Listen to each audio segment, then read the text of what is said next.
तुम मुझे एक बात बताओ, क्या तुम्हें किसी की बातों का इतना असर होना चाहिए?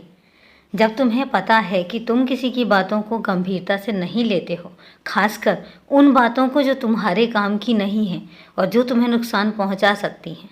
तो जब तुम्हें पता है कि उन बातों को तुम गंभीरता से लेते ही नहीं हो, तुम्हें पता है कि जिन बातों को गंभीरता से लेना चाहिए उनको मैं अंकित कर देता हूँ, तो फिर तुम इतना क्यों सोचने लग जाते हो और क्यों इतने परेशान हो जाते हो?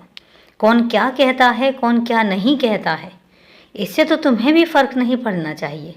मैंने उन लोगों को कभी कहा ही नहीं है कि वो तुम्हारे लिए कुछ गलत सोचें, क्योंकि उनकी सोच उन पर निर्भर करती है और वो जैसा सोचेंगे उनके कर्म भी उनके ही आगे आएंगे।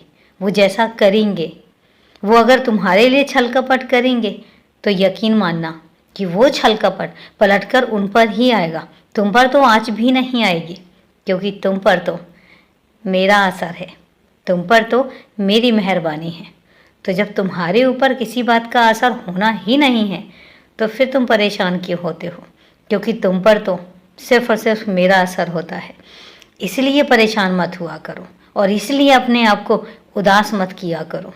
तुम्हारे सामने हर उस बात का परिणाम आएगा जो तुम्हारे लिए गलत किया गया है, जिसने भी तुम्हारे साथ गलत किया है और जब भी तुम्हारे साथ गलत किया है, उस हर बात का परिणाम तुम्हारे सामने होगा। और ये उन लोगों को भी पता चलेगा जहाँ जहाँ वो तुम्हारे को रोक सकते थे और जहाँ जहाँ उन्होंने रोकने की कोशिश की, यकीन रखना वो लोग वहीं से रोके जाएंगे, उनको वहीं नहीं पूछा जाएगा। तो इसलिए तुम परेशान मत हो। और मैं तुम्हें एक बात बताता हूँ कि मैं तुम्हें बहुत जल्दी ही एक बहुत ही सुंदर सा तोहफ़ा भेजने वाला हूँ। संभाल कर रखना, क्योंकि वो मैं अपनी तरफ से तुम्हें दे रहा हूँ और मेरा दिया हुआ उपहार हमेशा संभाल कर रखना। खुश रहो मेरे बच्चे, सदा खुश रहो।